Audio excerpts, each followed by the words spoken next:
अरे श्रीमती जी कुछ तो सस्ता लो। नहीं श्रीमान जी, सब बढ़िया लो। इसमें क्या खास बात है? थोड़े में ज्यादा स्वाद, यही तो है इसकी खास बात। क्या स्वाद है? अरे मेरे राजा, सबका राजा आरती और मसाला। अब छोलिया हो या लोबिया, सफेद चने या काले चने, सब कुछ मजेदार बने।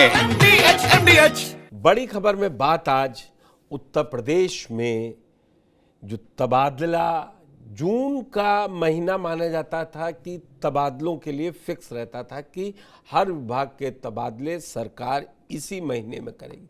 वैसे तबादले कभी भी कर देते हैं कि ज़रूरत के हिसाब से सरकार फैसला ले सकती है, लेकिन एक जो पीरियड डिसाइडेड है वो जून का महीना रहता है। लेकिन इस बार करीबन दर्जन भर विभाग ऐसे होंगे जिनमें तबादलों पर सेशन 0 कर दिया गया।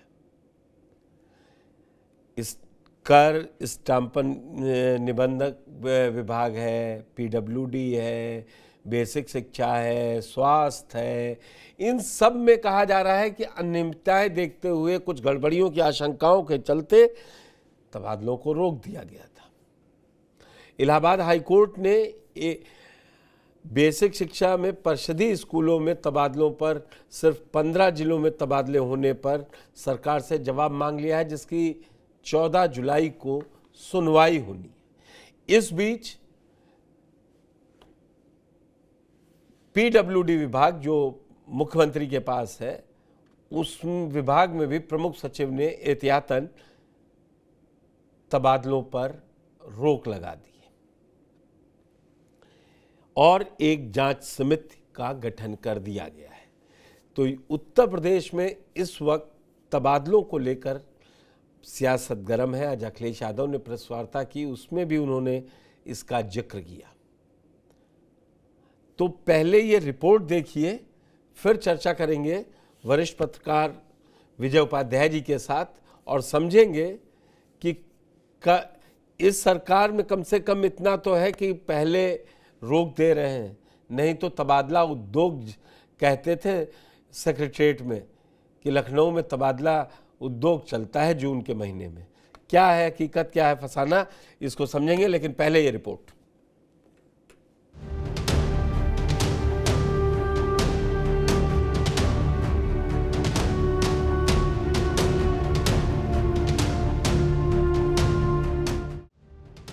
मई जून का महीना और उत्तर प्रदेश में तबादलों का मौसम, और इससे पहले कि तमाम विभागों तबादलों की एक्सप्रेस शुरुआत होती, सीएम योगी आदित्यनाथ ने अचानक से ब्रेक लगा दिए और रोक दी तबादलों की प्रक्रिया। वन विभाग, बेसिक शिक्षा, पशुधन, स्टाम्प रजिस्ट्रेशन, कृषि, आयुष सहित आधा दर्जन से अधिक सरकारी विभागों तमाम तबादलों को निरस्त कर तबादला सेशन 0 घोषित कर दिया है। स्टाम्प पर पंजीयन विभाग में भ्रष्टाचार के गंभीर आरोप सामने आने के बाद चले हिंटर में सरकार ने हो चुके 200 तबादलों को तत्काल प्रभाव से रद्द कर दिया है। और तो और विभाग के आईजी स्टाम्प एवं पंजीयन के खिलाफ जांच के आदेश दे दिए हैं। माननीय मुख्यमंत्री जी जीरो करप्शन पर, पारदर्शी नीति पर विश्वास करते हैं। लगातार मुख्यमंत्री जी का निर्देश भी रहता है कि जो भी स्थानांतरण किया जाए पारदर्शी हो, मेरिट के आधार पर हो और किसी भी कीमत पर अपना पराया नहीं होनी चाहिए। लेकिन जो बाबुओं का ट्रांसफ़र हुआ, सब रजिस्ट्रार का हुआ, जब लिस्ट आया तो उसको देखा गया, देखने के बाद पाया गया कि बहुत सी चीज़ें जो पारदर्शी नहीं है, जिनके खिलाफ कंप्लेंट था उनको भेज दिया बड़े जनपद में, और साथ ही साथ और जो सिंपल सा इंटर पास बाबू है उसको बना दिया रजिस्ट्रार। सिंपल सा जो इंटर पास बाबू है उसको बना दिया रजिस्ट्रार और उनको भेज दिया है बड़े बड़े जनपद जहाँ संभालना मुश्किल है। इस सारे शिकायत को लेकर माननीय मुख्यमंत्री को हम संज्ञान दिया। मुख्यमंत्री ने तत्काल रूप से इसको रोक लगाते हुए जांच बिठा दिया है। प्रदेश की तबादला नीति को लेकर बड़ा बवाल खड़ा हो गया है। पूरे सिस्टम पर उठे सवालों में जिन विभागों पर कड़ा एक्शन हुआ है, उनमें बेसिक शिक्षा विभाग में तबादला सूची तैयार होने के बावजूद तबादले रुक गए। स्वास्थ्य और आयुष विभाग में भी तबादले के आदेश जारी नहीं हो सके, जिससे सत्र 0 हो गया। होम्योपैथी विभाग में शिकायतों के चलते तबादला आदेश रद्द हो गए। आबकारी विभाग में भी मनमानी और दबाव की चर्चाएं जोरों पर हैं। प्राविधिक शिक्षा समेत कई विभागों में तो वर्षों से तबादले ही नहीं हुए। वन विभाग और स्टाम्प और पंजीयन विभाग के तबादले भी रद्द। सियासी गलियारों में तबादलों में भ्रष्टाचार, हिस्सेदारी और मनमानी के आरोपों का शोर मच गया। विपक्षी दलों ने सड़क से लेकर सोशल मीडिया तक सरकार पर निशाना साधा। मोर्चे पर आई मायावती ने लिखा कि देश के अधिकतर प्रदेशों की तरह यूपी में भी हर स्तर पर सरकारी कार्यकलापों के साथ ही विभिन्न विभागों में भ्रष्टाचार और हिस्सेदारी के आरोपों से घिरे तबादलों का अनवरत आम चर्चा और खबरों का माननीय मुख्यमंत्री को कड़ा संज्ञान लेकर न सिर्फ भ्रष्टाचार निरोधक विजिलेंस विभाग आदि को सक्रिय करना, बल्कि समयबद्ध एसआईटी का भी गठन करके व्यवस्था में आवश्यक सुधार करना जन और देश हित में जरूरी है। सरकारी भ्रष्टाचार और अफसरों की द्वेषपूर्ण मनमानी पर यूपी सीएम जितना जल्द सख्त कदम उठाएं उतना बेहतर। वहीं सपा मुखिया अखिलेश यादव का तंज ये कि जिसको ट्रांसफर में नहीं मिला हिस्सा वही राज खोल के सुना रहा है किस्सा। सच तो यह है कि कई मंत्रियों ने ट्रांसफर की फाइल की फीस नहीं मिलने पर फाइल लौटा दी है। सुना तो ये था कि इंजन ईंधन की मांग करता है, पर यहाँ तो डब्बा तक अपने ईंधन के जुगाड़ में लगा है। एक शिक्षक आया और उसने बताया कि उसके सामने क्या संकट है। हालांकि ट्रांसफर पोस्टिंग के बारे में आपसे बेहतर कोई नहीं जानता होगा, वो झगड़ा शुरू हो गया है। तो वो अपने ट्रांसफर की रेट बता रहा था। बाकी रही भावना जैसी प्रभु मूरत देखी तिन तैसी। जनता को याद है कि अखिलेश यादव की सरकार में तबादला एक उद्योग बन गया था, लेकिन उत्तर प्रदेश में सरकार के परिवर्तन के साथ जैसे ही योगी आदित्यनाथ जी की सरकार आई है, पारदर्शी आधार पर हमने देखा है कि तबादले हो रहे हैं। जो शिकायत आ रही है उस पर भी प्रभावी लोगों के खिलाफ भी कड़ी कार्रवाई हो रही है। बहरहाल पारदर्शिता के पैमाने पर प्रदेश की योगी सरकार ने शिकायतों के आगोश में तबादलों पर रोक लगा दी है, लेकिन तमाम विभागों की लिस्ट लहरा रहा विपक्ष सरकार की नीति और नीयत पर सवाल उठा रहा है। ऐसे में सवाल ये भी है कि जब गड़बड़ी देखते ही सरकार ने रोक लगाई तो फिर सियासत क्यों गरमाई? सियासत है तो थोड़ा इतना तो चलता है, लेकिन अब की तो आरोप प्रत्यारोप से आगे निकल गई है बात। मेरे साथ वरिष्ठ पत्रकार विजय उपाध्याय जी जुड़ चुके हैं। विजय जी, आपका बहुत बहुत स्वागत है। Thank you.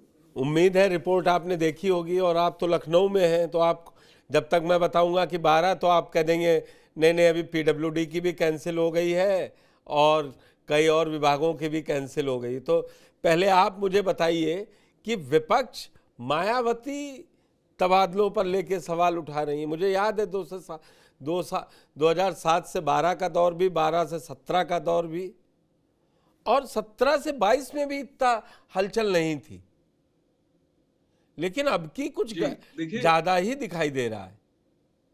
हाँ, देखिए उत्तर प्रदेश में इस समय मानसून शुरू हो गया है, बारिश भी है, कीचड़ भी है और उमस बहुत है, बिजली बीच बीच में आती जाती रहती है।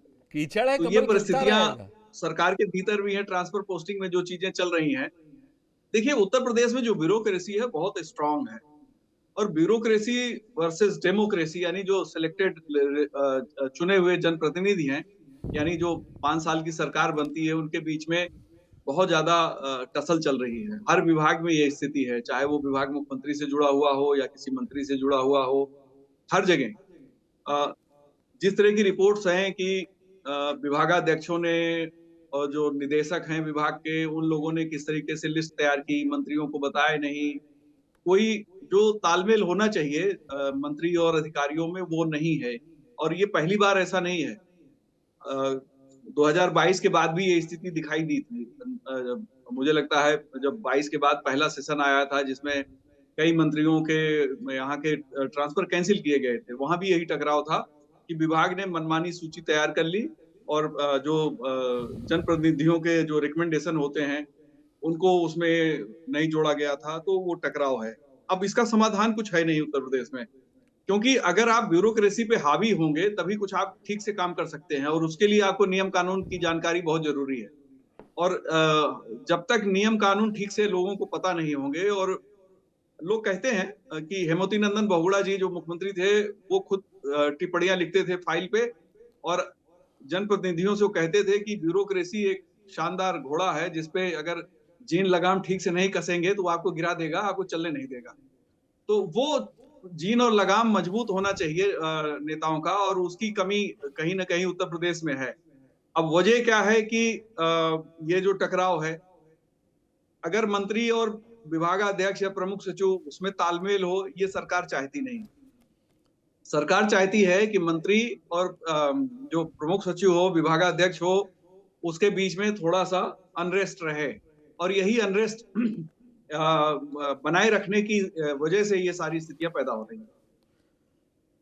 देखिए, आपने बड़ा अच्छे से समझाया, लेकिन जो आपने कहा कि पता नहीं है सर कुछ लोगों को और ब्यूरोक्रेसी हावी हो जा रही है, इस सरकार का मोटो मुझे याद आ रहा है, या 14 से जब बीजेपी केंद्र में भी आई तो यही कह के आई, मिनिमम गवर्नमेंट मैक्सिमम गवर्नेंस। तो ब्यूरोक्रेसी को फिर हवा तो वहीं से मिल जाती है ना। और ये हालात तो बीजेपी सरकार नहीं, विजय जी थोड़ा सा, ये हालात तो मायावती, अखिलेश यादव या मौजूदा सरकार के 8 साल, हमेशा आप कोई भी टर्म उठा लीजिए, कह विधायक रोते ही मिलते हैं, अब सुनता ही नहीं है कोई, सुनता ही नहीं है कोई। मुलायम सिंह के जमाने 2003 वाले में मैं नहीं कह रहा हूं, 2012 में भी यही आ गया था। देखिए, होता ही विधायक जो है वो अपने क्षेत्र के भावनाओं को समझता है, और उसको लगता है कि किसी अधिकारी के रहने से क्या फायदा है, क्या नुकसान है। वो अपने बहुत ही लोकल इश्यूज को देखता है। बिल्कुल। और जो सरकार है वो स्टेट के इश्यूज को देखती है, वो उसको अपनी इमेज की भी चिंता होती है, विधायक को अपनी जीतने की चिंता होती है, तो जो सरकार है, मुख्यमंत्री है, उसको सरकार रिपीट करने की चिंता होती है, यानी दोबारा सरकार बने। अब उसी में सारी चीजें गड़बड़ होती हैं। अच्छा, ब्यूरोक्रेसी कोई इसी सरकार में मजबूत है ऐसा नहीं है। मायावती जी की जिनका ट्वीट आप बात कर रहे हैं, जिनके बयानों की बात कर रहे हैं, उनकी सरकार में बहुत ज्यादा ताकतवर थे कई अधिकारी, लेकिन मायावती से सभी डरते थे। उन्हें पता था कि जरा सी चूक होगी तो मायावती उन्हें इस तरह से उठा के फेंक देंगी कि शायद कभी उनके साथ वो रहे ही नहीं है।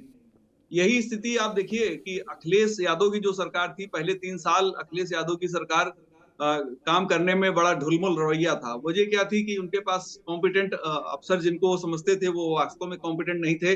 जब आलोक रंजन चीफ सेक्रेटरी हुए, वहां से गति आई उनकी सरकार में, और करीब 2.5 साल उन्होंने ठीक ठाक उसमें कई काम किए जो आज भी गिनाए जाते हैं, और अखिलेश यादव जी तो लगातार उसे बताते हैं कि हमारी सरकार के काम है। लेकिन जो समस्याएं हैं और जो जनप्रतिनिधि की बात है वो तो महत्व रखती है, उसको आप इग्नोर नहीं कर सकते हैं। ब्यूरोक्रेट अपने तरीके से सोचता है, क्योंकि वो परमानेंट सरकार है, और ये जो चुनी हुई सरकार है 5 साल की होती है, तो इसके ऊपर ज्यादा दबाव होता है। ब्यूरोक्रेसी से ज्यादा दबाव चुनी हुई सरकार के ऊपर होता है, और ब्यूरोक्रेसी इसी का फायदा उठाती है। उन्हें पता है कि अगर नीतियों में जरा सी भी गड़बड़ी कर दी जाए या मैसेज सरकार के खिलाफ ठीक से चला जाएगा तो सरकार रिपीट नहीं होगी।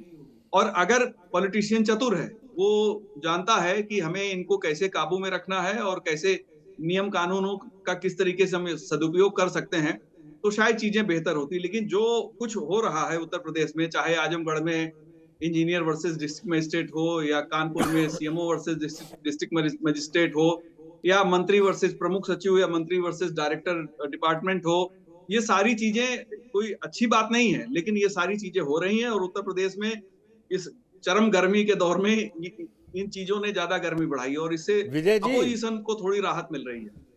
विजय जी, अपोजिशन को राहत मिले या ना मिले, ये तो आप भी जानते हैं, तबादला उद्योग हर रिजीम में फला फूला है, इससे कोई नहीं। वन विभाग में 15 अफसरों को 45 चार्ज मिले हुए हैं, एक एक अफसर 3-3 जगहों का चार्ज पा गया। जब रोक है तो फिर पूरी रोक रहे।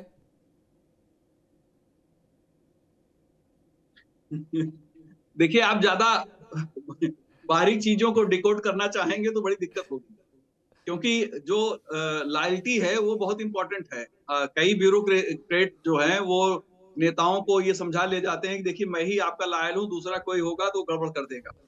और अगर नेता झांसे में आ गया तो उनका काम बन जाता है, उनके पास ढेर सारे चार्ज होते हैं और कई बार कॉन्फ्लिक्ट हो जाता है बिटवीन दो तीन, अगर सरकार के बहुत करीबी अफसर हैं उनमें भी इंटरेस्ट क्लैश होता है, उसमें भी टकराहट हो जाती है। यूपी में यही सब भी चल रहा है। इंटरनल पॉलिटिक्स में जाएंगे तो ये सारी चीजें हो रही हैं। लेकिन जो अभी स्थिति क्या है, अभी तो सभी विभागों के उन्होंने तबादला सेशन ही शून्य कर दिया है। जब शून्य हो गया, मुझे पता है तमाम विभागों में इस बात की चर्चा है कि किसने कितने लोगों की ट्रांसफर की जिम्मेदारी ली थी, कितना माल कमा लिया है, इस टाइप की चीजें बहुत चर्चा में है। छुट्टी लेके लखनऊ में होटल बुक हो गए ज्यादा, कह रहे सब चला भी गया, अब कोई बात भी नहीं कर रहा है। नहीं, और लोगों ने अब पैसे वापस करने पड़ रहे हैं कई विभागों में, तो पैसे वापस करने के लिए भी दिक्कत हो रही है कि भाई हमारे पैसे जो हमने दिए थे वो वापस करिए। देखिए, कुछ परसेंट तो पैसे का लेन देन हो ही जाता है, कितनी भी ऑनेस्ट सरकार हो, क्योंकि हर आदमी तो ईमानदार है नहीं। जहां उनको मौका मिलता है वो देखिए पैसे की ये उगाही कर कोई लेते। सरकार नहीं विभाग बना के चला रहा, ये सीनियर ब्यूरोक्रेट्स अपने जूनियर ब्यूरोक्रेट से ले रहा है। वो ऐसी पद्धति चली आ रही, जब वो वहां प्रमुख सचिव बन जाता है जाके तो वो नीचे तक फैला देता है। इसकी सफाई जरूरी है। और अब की कह रहे हैं कि ट्रांसफर लेने के बजाय ट्रांसफर रुकवाने वाले लोग ज्यादा थे कई विभाग में। मैं नाम नहीं लूंगा, जैसा आपने कहा कि आप उसको बारीकी से डिकोड कर रहे हैं। नहीं, करना ठीक नहीं है। मैं ये कहता हूँ, बहुत बारीकी से डिकोड करेंगे तो ये होगा कि आपने ऐसी बातें कह दी हैं।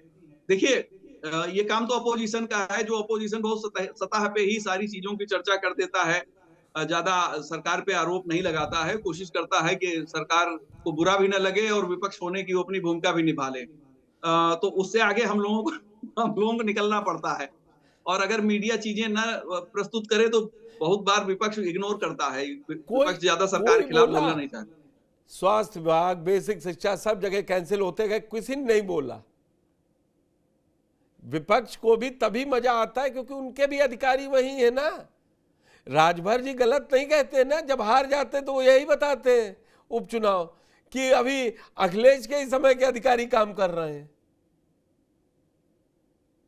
नहीं, ये तो है ही है। देखिए, मुलायम सिंह और अखिलेश जी के जमाने के जो अपॉइंटमेंट हुए हैं सचिवालय वगैरह में और जगहों पे, बहुत से लॉयलिस्ट हैं उनके, वो आज भी उनके साथ लॉयल हैं। इस सरकार ने चूंकि अपॉइंटमेंट उस तरीके के किए नहीं, अपने लोगों को सिलेक्ट करके रखा नहीं, तो इनके अपने लॉयलिस्ट तो है ही नहीं है। वैचारिक रूप से कोई साथ हो तो अलग बात है, लेकिन उत्तर प्रदेश में चूंकि लंबे समय तक शासन घूम घाम के सपा को जब भी मौका मिला उन्होंने अपने लोगों की भर्तियां की हैं, ये बात तो सभी को पता है।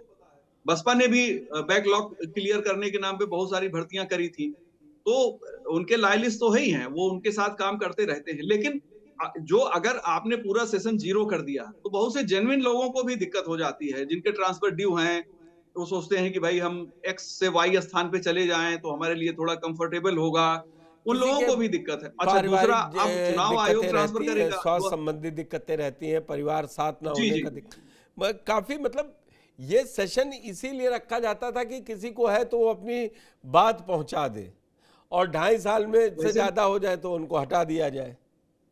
वैसे पुष्कर जी, मैं आपको बता दूं, सरकारी अधिकारी और कर्मचारी से ज्यादा अपने माँ बाप की सेवा या पत्नी की सेवा कोई नहीं करता। उनको इतनी चिंता रहती है, जितनी ज्यादा एप्लीकेशन आती है उसमें 90% से ज्यादा उनकी एप्लीकेशन यही दर्शाती है, उनकी एप्लीकेशन यही दर्शाती है और लगता है कि कितने हैं।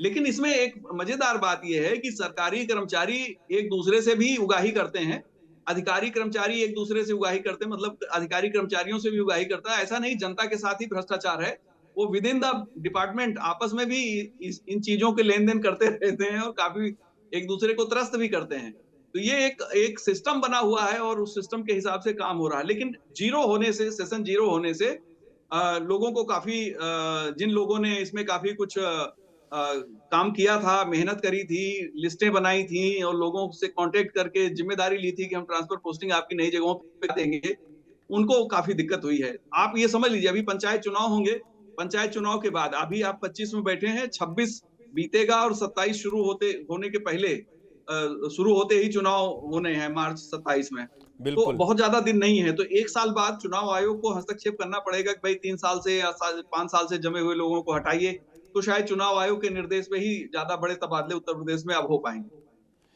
तो चुनाव आयोग के लिए तो अभी फिर पहले उसकी तारीखें आए, वो जनवरी से पहले तो लग नहीं रहा है कि पंचायत चुनाव हो पाएंगे। और उसमें भी मैं आपसे चलिए पूछ लेता हूँ, क्या उम्मीद है कि पंचायत चुनाव होंगे 27 से पहले? नहीं होना चाहिए। देखिए पिछली बार क्या हुआ, इन लोगों ने थोड़ी गलती की थी, वो जो सामाजिक आर्थिक शैक्षिक सर्वे कराना था ओबीसीज का और उनका, तो वो कराया नहीं था। इस बार अगर समय से सर्वे करा लेंगे, और दूसरा ये जो परिसीमन नए सिरे से कर रहे हैं कि भाई जिला क्षेत्र पंचायत और जिला पंचायत के जो क्षेत्र होंगे कैसे होंगे, उनका जो परिसीमन होना, अगर वो परिसीमन समय से करा लेंगे तो चुनाव समय से होंगे। लेकिन बहुत ज्यादा अगर टलेगा चुनाव तो 4 महीने 3 महीने टाल सकते हैं, लेकिन इससे ज्यादा नहीं टलेगा चुनाव। तो इस बार मुझे लगता है समय से होगा, और इसलिए भी करा सकते हैं क्योंकि अगर पंचायत के चुनाव समय से हो जाएंगे तो थोड़ा गैप मिल जाएगा विधानसभा चुनाव के बीच में, वरना अगर पंचायत चुनाव का जो माहौल है उससे कई बार विधानसभा चुनाव पर भी असर पड़ता है। तो सरकार इस बात को समझ रही। अखिलेश के समय यही हुआ था, फिर वो बाद में चुनाव चले गए थे, अखिलेश ने उसको थोड़ा सा रोक लिया था। खैर वो पंचायत नहीं, वो मेरी समझ में नगर पालिका वाले, सिटी वाले उन्होंने रोके थे। जी नगर पंचायत चुनाव करवाने पड़े थे। पंचायत लौटता हूं मैं पुराना अपना तबादला वाले मुद्दे पर, इसका क्या जो अभी आगे 2 चुनाव आपने बताए बैक टू बैक है, कुछ असर पड़ता है? अधिकारी रख लेते हैं मन में, कर्मचारी, क्योंकि ड्यूटी सब इन्हीं सब की लगती है, इन सब का भी कोई मनोवैज्ञानिक असर रहता है? देखिए 2 घटनाएं हम आपको बताएंगे। पहली घटना तो अखिलेश यादव जी ने जब आया था कि भाई जो सुप्रीम कोर्ट का एक ऑर्डर आया था SC ST संवर्ग के अधिकारियों जो एक्स्ट्रा उनको प्रमोशन दिए गए थे उनको डिमोट कर दिया जाए, तो बड़े पैमाने पे डिमोट हुए। उससे माना गया कि बाकी अधिकारी कर्मचारी बड़े खुश होंगे, अखिलेश जी को बड़ा फायदा होगा, तो चुनाव में उनको कोई फायदा नहीं हुआ। दूसरा 2022 के चुनाव में पुरानी पेंशन को लेकर अभियान चलाकर सरकारी कर्मचारी अधिकारियों ने भाजपा का विरोध किया, और जब बैलेट पेपर इनके खुले जो पोस्टल बैलेट होते हैं, तो उसमें शुरू में बहुत बुरी तरह से बीजेपी हारती हुई नजर आई थी, जिससे साफ था कि इन लोगों ने जो कहा वो किया, यानी सरकार के खिलाफ वोट दिया इन सरकारी कर्मचारियों और इन लोगों ने। लेकिन बीजेपी को 255 सीटें मिली और वोट परसेंटेज में भी ज्यादा अंतर नहीं आया। तो सरकारी अधिकारी कर्मचारी कुछ कर नहीं सकते हैं, ये खाली माहौल बनाने की कोशिश करते हैं और उसका वो खुद बेनिफिट लेते हैं। जनता में इनकी किसी सरकारी अधिकारी कर्मचारी की जनता में अच्छी इमेज हो ऐसा बड़ा कम है, 20-30% लोग ही अच्छे हैं। बाकी लोगों से जनता कभी खुश नहीं रहती। उनको पता होता है कि सरकारी कर्मचारी बिना लिए दिए काम नहीं करता, दौड़ाता है, परेशान करता है, जनहित के अलावा बाकी सारे काम करता है। तो 20-30% ही सरकारी कर्मचारियों की इमेज अच्छी होती है। सबको मैं नहीं कह रहा हूं, लेकिन 20-30% ही ज्यादा अच्छे होते हैं, बाकी तो 100 हैं, कुछ उसमें बहुत खराब होते हैं। तो कुल मिला के अभी ये जो 0 सेशन हुआ है कई विभागों में 1 दर्जन से ज्यादा, तो क्या आपको लग रहा है कि ये फैसला सरकार का ठीक हो गया, या जो किरकिरी हो रही है कि जा रहे हैं कि लखनऊ में लोग पैसा वापस लेने जा रहे हैं, उसकी भी कुछ हकीकत है चलते चलते? नहीं, किरकिरी सरकार की कम हुई है। देखिए सरकार को इससे बेनिफिट हुआ है, क्योंकि अगर जनप्रतिनिधि के ही काम नहीं हो रहे हैं, अगर किसी विधायक ने किसी की सिफारिश करी है और उसका नाम उस लिस्ट में नहीं आ रहा ट्रांसफर की, विभागाध्यक्ष ने अपने तरीके से नया नाम, ये सारे जो 0 होने के पीछे कारण यही कि मिनिस्टर और उस विभाग के विभागाध्यक्ष या प्रमुख सचिव के बीच में तालमेल नहीं बना। तालमेल का मतलब ट्रांसफर की लिस्ट उनकी अपनी बन गई, उनकी अपनी बन गई, दोनों में टकराव हो गया और मंत्री ने शिकायत करी। ये ज्यादातर जगहों पे है। एक स्वास्थ्य मंत्री का भी एक लेटर वायरल हुआ था कि भैया जो उनके निजी सचिव की तरफ से चिट्ठी विभागों को गई थी कि जो लिस्ट बनेगी आप उसका अप्रूवल मंत्री से लेंगे, तो वहां पे भी बात फंस गई थी। उसी के बाद हम लोगों को लग गया कि ये तो सेशन 0 ही होने वाला है, क्योंकि जब स्थितियां ऐसी हैं तो शायद ये चीजें ठीक नहीं होंगी। और ये देखिए सभी विभागों में ऐसी ही स्थिति नजर आई। सभी विभागों में ऐसी ही स्थिति नजर आई। विजय जी, हमारे साथ इस बड़ी खबर में जुड़ने के लिए आपका बहुत बहुत धन्यवाद। थोड़े में ज्यादा स्वाद यही तो है इसकी खास बात। वाओ मामा, क्या स्वाद है। अरे मेरे राजा, राजा आरती और मसाला। दादी के हाथों का जादू और खुशबू से महकता घर, माँ की मुस्कुराहट और खाने की सुगंध। MDH गरम मसाला, क्योंकि हर रिश्ता है स्वाद से जुड़ा।